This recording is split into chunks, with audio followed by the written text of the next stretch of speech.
అదే లేడీస్‌కి గాని మీరు ప్రామిసరీ నోట్ రాసినట్లయితే అక్కడ సాలరీ అటాచ్‌మెంట్ ఉంటే సాలరీ అటాచ్‌మెంట్ అవుతుంది. లేదు ప్రాపర్టీ ఉంటే ప్రాపర్టీ అవుతుంది. అంతేగాని సివిల్ అరెస్ట్ మాత్రం లేడీస్‌కి లేదు. అది ఎగ్జంప్షను.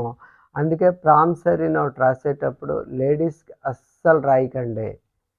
అక్ రాసినట్లయితే మీకసలు అమౌంట్ వచ్చే అవకాశాలు ఎట్టి పరిస్థితుల్లో లేవు. ప్రామిసరీ నోట్ రాయించుకునేటప్పుడు కుటుంబ ఖర్చుల నిమిత్తం అని ఒక క్లాజ్ పెట్టుకోండి. ఆ క్లాజ్ పెట్టుకున్నట్లయితే ఎవరైతే మీరు డబ్బులిచ్చారో ఆయన పొరపాటున చనిపోయినట్లయితే, ఆయన కుటుంబ ఖర్చుల నిమిత్తం అని రాశారు కాబట్టి, కుటుంబంలో ఎవరినైనా మీరు అడిగే అవకాశం ఉంటుంది. ఎవరి మీదైనా కేసేసే అవకాశం ఉంటుంది. ఆయన లేరు కదా! నేను కేసేసే అవకాశం లేదు అని మీరు అనుకోకండి. కుటుంబ ఖర్చుల నిమిత్తం అంటే కుటుంబానికి మీరిచ్చే డబ్బుల్ని వాళ్ళ కుటుంబ నిమిత్తమే ఖర్చు పెట్టారు కాబట్టి, వాళ్ళ కుటుంబంలో ఎవరి మీదైనా కేసేసే అవకాశం ఉంటుంది. అందుకే ప్రామిసరీ నోట్ మీద అమౌంట్ ఇచ్చినట్లయితే చాలా జాగ్రత్తగా ఆ వ్యక్తి ఎవరు, ప్రైవేట్ ఎంప్లాయా, అది ప్రాపర్టీ ఉందా లేదా, గవర్నమెంట్ ఎంప్లాయా అనేది చూసి ఇవ్వండి. అమౌంట్ ఇచ్చేటప్పుడు బై హ్యాండ్ మాత్రం ఇవ్వకండి.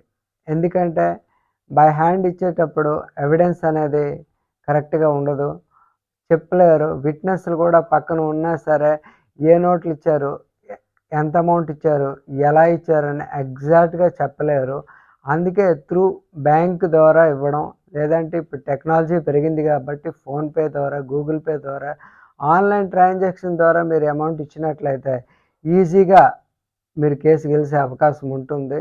అవతల వాళ్ళు డెనై చేసినా సరే ఈ ట్రాన్సాక్షన్ అనేది ఉంటుంది కాబట్టి ఈజీగా మీరు కేసు గెలిసే అవకాశం ఉంటుంది.